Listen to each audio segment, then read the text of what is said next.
दोस्तों, ऑस्ट्रेलिया में इमिग्रेशन पर बहस तेज हो रही है। अब हमारी मुख्यधारा की सेंटर राइट पार्टी ने भी इमिग्रेशन पर सख्त रुख अपनाने का वादा किया है, जो मुझे लगता है थोड़ा देर से किया गया। वे अपनी पार्टी के विकास के कारण ऐसा नहीं कर सकते।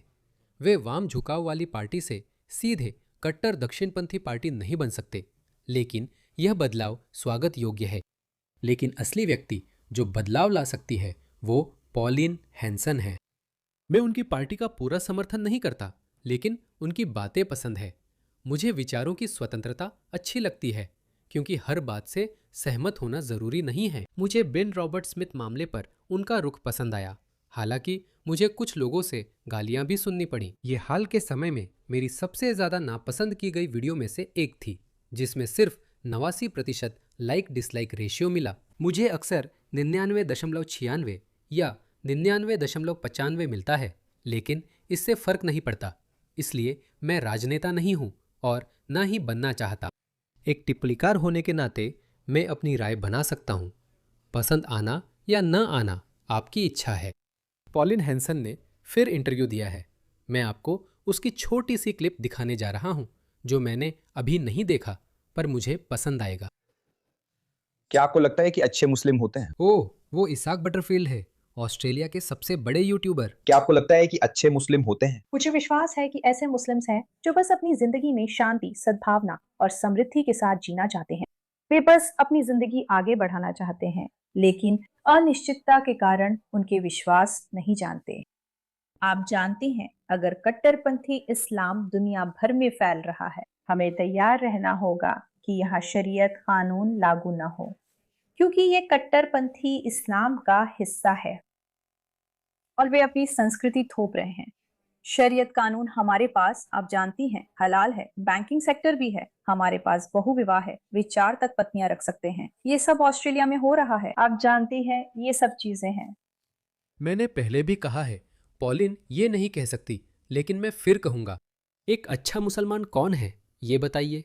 अच्छा और बुरा मुसलमान की व्यावहारिक परिभाषा दीजिए। अगर आपकी नज़र में अच्छा मुसलमान वही है जो अपने काम से काम रखे, पैसे कमाए और अच्छी जिंदगी चाहे, तो ये सही है। लेकिन हम उसकी बात नहीं कर रहे। हम इस्लाम की बात एक संस्कृति के रूप में कर रहे हैं। जब कोई कट्टरपंथी इस्लामी आंदोलन होता है, जैसे कई है, अल्लाह सुब्हान व तआला की शरिया लागू होने के लिए इंतजार कर रही है। हम ये भूल जाते हैं कि हर एक दिन हम अल्लाह की शरिया के बिना जी रहे हैं और अपमानित हो रहे हैं। हमें तुच्छ समझा जा रहा है।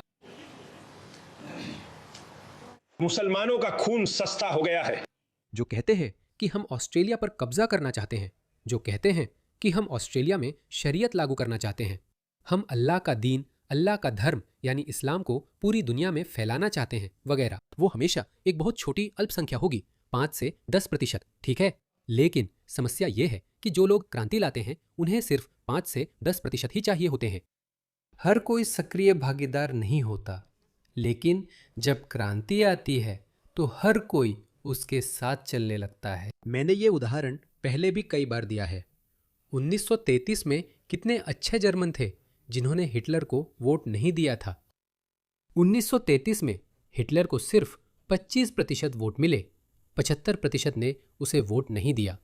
आप कह सकते हैं वे अच्छे जर्मन थे, लेकिन उनके साथ क्या हुआ? हिटलर के सत्ता में आते ही सब उसके साथ हो गए, वे कुछ नहीं कर सके। तो जो शब्द हम उनके लिए इस्तेमाल करते हैं वो है कि वे अप्रासंगिक थे। वे अच्छे जर्मन अप्रासंगिक थे। कुछ लोग हिटलर को हटाना चाहते थे, वे सफल नहीं हुए, उन्हें सलाम। कुछ मुसलमान ऑस्ट्रेलिया में शरीयत लाने वालों का विरोध कर सकते हैं, यह अच्छा है, बहुत अच्छा, आप हमारे सहयोगी हो सकते हैं। मैं इस बात पर आपको नहीं आंकूंगा। अगर आप ऑस्ट्रेलिया या यूके में इस्लामवाद रोकना चाहते हैं तो मैं आपको दोस्त मानूंगा, मैं आपके धार्मिक मामले को नज़रअंदाज करूंगा। लेकिन सच्चाई ये है कि वे भी उसी के साथ हो जाएंगे। और जब उन्हें ऑस्ट्रेलिया, ऑस्ट्रेलियाई संविधान, ऑस्ट्रेलियाई मूल्यों और एक ऐसे आंदोलन के बीच चुनना पड़ेगा जो शायद ऑस्ट्रेलिया में शरीयत लागू करने में सफल हो सकता है। मैं यह नहीं कह रहा कि वे सफल होंगे, लेकिन अगर उनकी सोच में वे ऐसा देखते हैं तो वे इस्लाम के खिलाफ कैसे जा सकते हैं? अगर वे इस्लाम के खिलाफ जाते हैं तो उन्हें चुप करा दिया जाएगा, उन्हें मार दिया जाएगा, उन्हें छतों से फेंक दिया जाएगा क्योंकि वे गद्दार माने जाएंगे। क्योंकि इस्लाम एक संस्कृति के रूप में बहुत स्पष्ट सिद्धांत रखता है। और फिर आपको मेरी बात मानने की जरूरत नहीं है, बस मुस्लिम दुनिया को देख लीजिए। पाकिस्तान को एक लोकतंत्र माना जाता है। हाँ, मेरा जन्म और पालन पोषण पाकिस्तान में हुआ था। मैं पाकिस्तान नहीं जा सकता। अगर मुझे एयरपोर्ट पर गिरफ्तार नहीं किया गया तो मुझे भीड़ द्वारा मार दिया जाएगा। सरकार कुछ नहीं करेगी। यही माना जाता है कि यह कथित तौर पर मध्य मार्गी पाकिस्तान है। पाकिस्तानी लोग वैसे नहीं हैं। पाकिस्तान अफगानिस्तान नहीं है, बस यही कह सकते हैं। मैं कह रहा हूँ कि मलेशिया और तुर्की जैसे उदार मुस्लिम देश है। हालांकि एर्दोगान उसे कट्टर इस्लामवादी नरक में बदलने की कोशिश कर रहे हैं, पर पता नहीं वे सफल होंगे या नहीं। मलेशिया, इंडोनेशिया और तुर्की जैसे उदार मुस्लिम देश हैं। इनमें कुछ कट्टर मुस्लिम तत्व और मध्यमार्गी मुस्लिम भी हैं। मैं ये मुस्लिम मानकों के अनुसार कह रहा हूँ। पाकिस्तान, उज़्बेकिस्तान और कई मध्य एशियाई देश है। साथ ही अफगानिस्तान, ईरान जैसे घोर कट्टर इस्लामवादी देश भी है। हाल ही में बांग्लादेश में इस्लामवादी क्रांति हुई है। पहले यह उदार देश था, अब यह एक और इस्लामी असफल राज्य बनता दिख रहा है। पाकिस्तान जैसे उदार देश की यही हालत है। मैं वहां नहीं जा सकता। ऐसे लोग और लाएंगे तो क्या होगा? यहाँ तक कि जो लोग अच्छे मुसलमान हैं वे भी कोई मायने नहीं रखते पॉलिन, उनका कोई महत्व नहीं है। लेकिन मेरा मानना है कि पॉलिन को यह कहना ही पड़ेगा। उसे पिछली बार तब परेशानी हुई थी जब उसने कहा कि अच्छे मुसलमान नहीं होते। मुझे लगता है कि पिछले कुछ वर्षों में न्यू साउथ वेल्स में 12 बच्चों की शादी हुई थी। हाँ, मेरे पास सच में कुछ नहीं था, ये बढ़ गया है। पूरे देश में 91। हाँ, ये बहुत चौंकाने वाला है। 91 बाल विवाह। 91। पहले हमारे पास ये नहीं था। मैं इसे सांस्कृतिक प्रदूषण कहता हूँ। बिल्कुल सही। तो ये नाटकीय है, बहुत बढ़ गया है। मुझे लगता है कि ये 1/3 और मुफ्त कैची से बढ़ गया है। यह बढ़ता रहेगा। हमारे यहाँ महिला जननांग विकृति के और मामले होंगे और इज्जत के नाम पर और हत्याएं होंगी।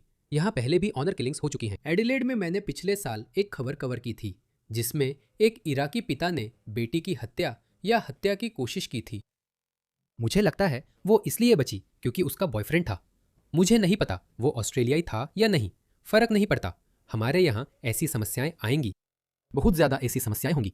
जितने ज्यादा मुसलमान हम यहाँ लाएंगे, आप कैसे जान सकते हैं कि कौन एक उदारवादी मुसलमान है, कौन एक अच्छा मुसलमान होगा? आप यह नहीं जानते। असल में यही वह समस्या है जिसके बारे में कोई बात नहीं करना चाहता। भले ही आप माउंटेन अली के माता पिता जैसे दिखने में उदारवादी मुसलमानों को ले आए। जैसा कि आप देख सकते हैं, यह माउंटेन अली के पिता है। ऊपर बाएं कोने में जो व्यक्ति है वे माउंटेन अली के पिता है। ऊपर दाएं कोने में जो महिला है वे माउंटेन अली की माँ है। दोनों दिखने में उदारवादी लगते हैं। आप देख सकते हैं वे 3 पीस सूट पहने हुए हैं। देखिए अगली पीढ़ी कैसे निकली। तो अगर आप दिखने में उदारवादी मुसलमानों को लाएं भी, कोई गारंटी नहीं कि उनके बच्चे भी वैसे ही होंगे। असल में बहुत संभावना है कि बच्चे और भी ज्यादा कट्टर होंगे।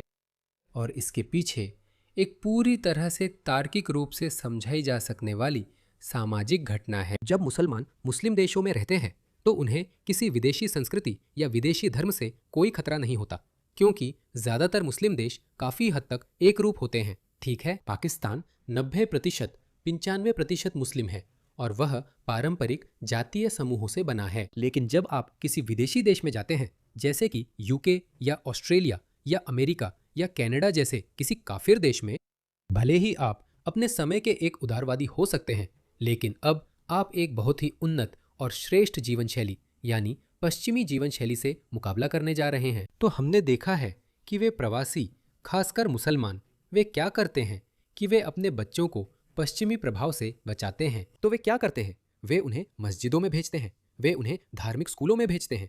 और यही कारण है कि मैं कहता हूं कि जब हम हलाल पर प्रतिबंध लगाते हैं, जब हम बुर्का और नकाब पर प्रतिबंध लगाते हैं, जब हम चचेरे भाइयों की शादियों पर प्रतिबंध लगाते हैं, जब हम महिला खतना पर प्रतिबंध लगाते हैं, जब हम जबरन शादियों पर प्रतिबंध लगाते हैं, जब हम इन जैसी कई और चीज़ों पर प्रतिबंध लगाते हैं, तो हमें धार्मिक स्कूलों पर भी प्रतिबंध लगाना चाहिए। इस्लामिक धार्मिक स्कूलों को बंद करना होगा। इस्लामिक धार्मिक स्कूल कट्टरपंथी मुसलमानों की फैक्ट्रियां हैं जिनका समाज में घुलने का इरादा नहीं है।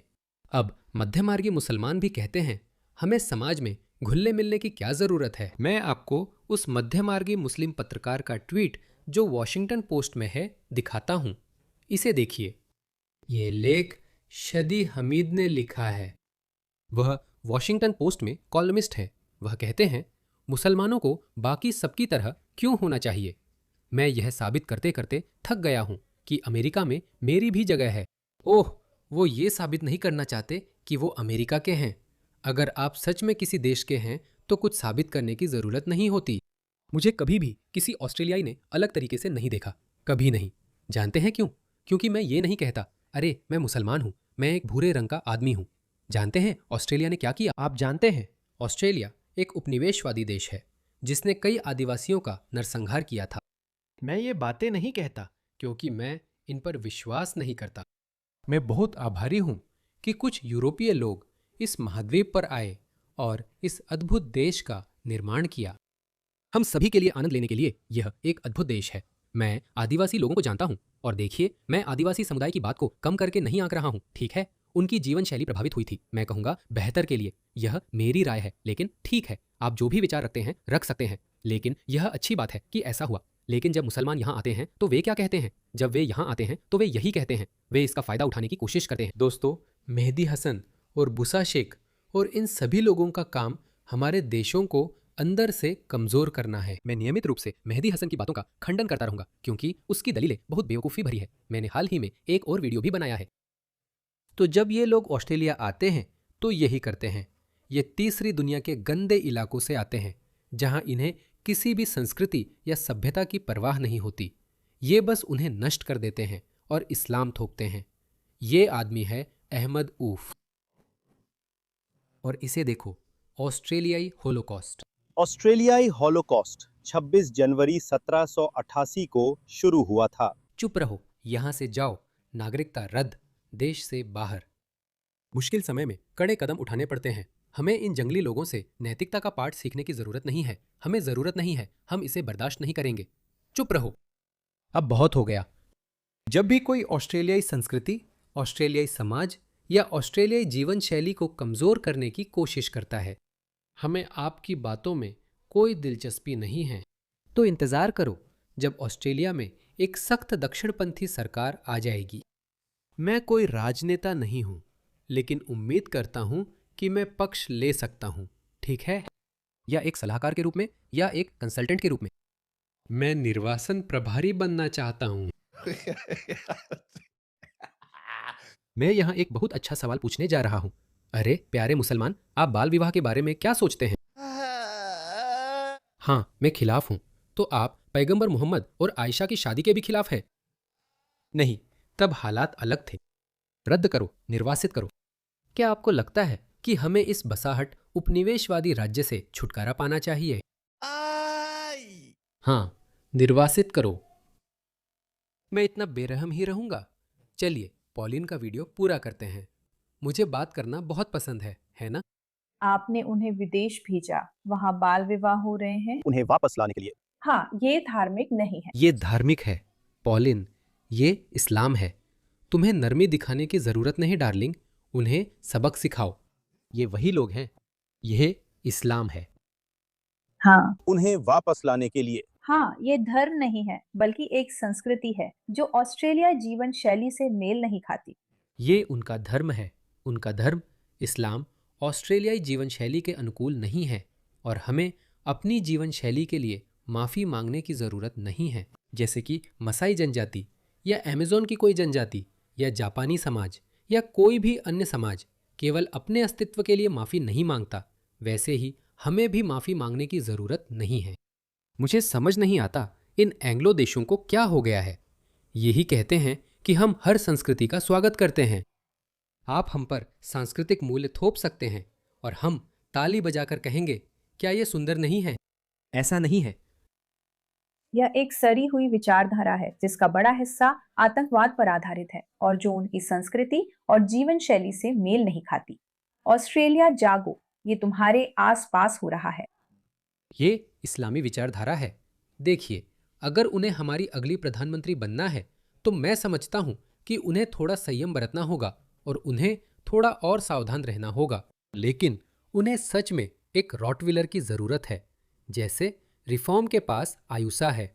उन्हें किसी ऐसे व्यक्ति की ज़रूरत है जो बिना किसी शर्म के तथ्य बोल सके। शानदार किया, पॉलिन।